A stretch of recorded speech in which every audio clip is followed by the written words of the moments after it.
Не зовсім розумієш листа? Без паніки. Ти не один такий. В Німеччині існує велика бюрократія. Мабуть, ти також про це вже десь чув. Тому будь готовий до того, що ти будеш отримувати багато листів. Якщо ти не розумієш змісту листа, якщо ти хочеш написати лист і не знаєш, з чого почати, для цього в Німеччині також існує безліч організацій, які допоможуть тобі в написанні листа, у листуванні з державними органами, у перекладі листа. Тож не вагайся звернутися за професійною допомогою. Існує безліч організацій, які спрямовані на допомогу мігрантам в таких питаннях. Серед таких як написання листів, чи просто розуміння змісту листів, або, наприклад, листування з державними установами. Серед таких організацій є Caritas, Діаконі або АВО. Ти можеш просто написати в пошуковику назву цієї організації, наприклад, Caritas, Діаконі чи АВО, та назву твого міста чи регіона.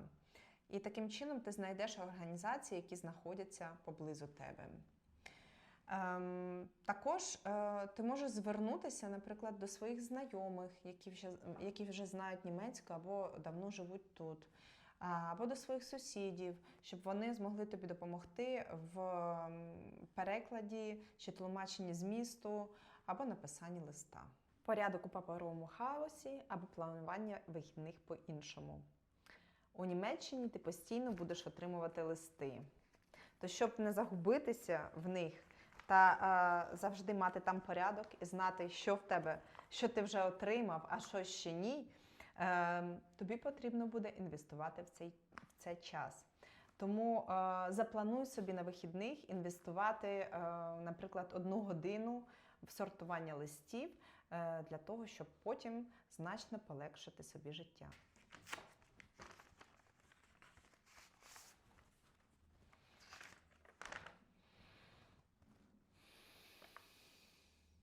Інструменти для успіху або помічники для порядку.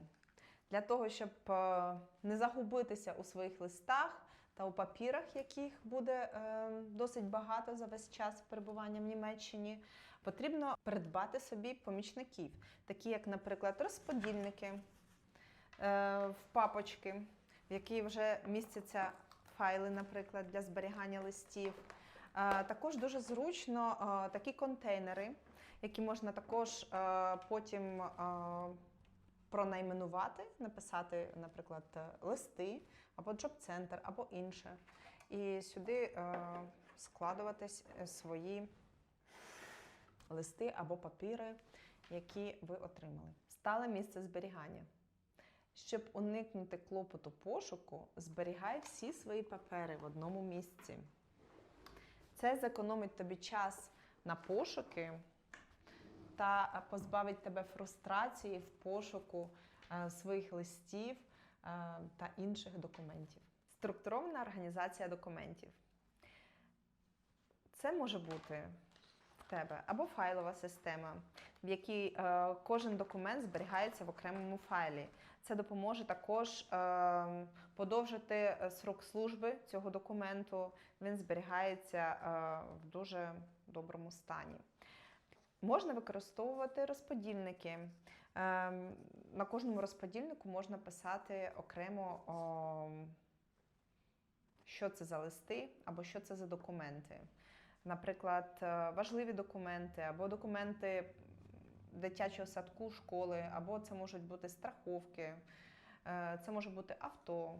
Ти можеш по-різному це назвати, тобто вибери систему, яка підходить саме тобі. Сортування за темами, порядок у категоріях.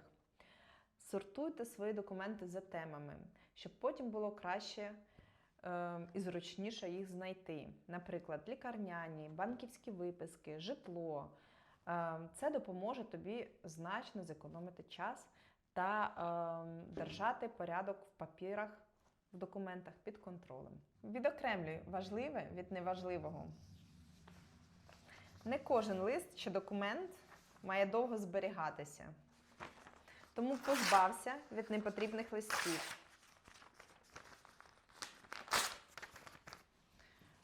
Але дуже важливо зберігати потрібні документи, які ти потребуєш протягом всього життя. Такі, як, наприклад, свідоцтво про народження, свідоцтво про одруження чи шлюб, різні договори, ідентифікаційний номер. Вони зберігаються протягом всього життя. Тому подбай про подальше та безпечне їх зберігання. Підтримання документів в актуальному стані або заміна старих документів на нові. Ти завжди, якщо в тебе щось змінилося, наприклад, умови договору чи зміна місця проживання, то було б доречно замінити старий договір на новий, щоб не зберігати непотрібні тобі документи. Відновлення втрачених документів.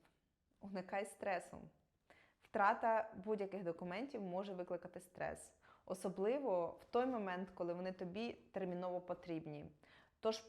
Тож заздалегідь подбай про те, щоб відновити втрачені документи. Не затягуй. Ще одна важлива порада.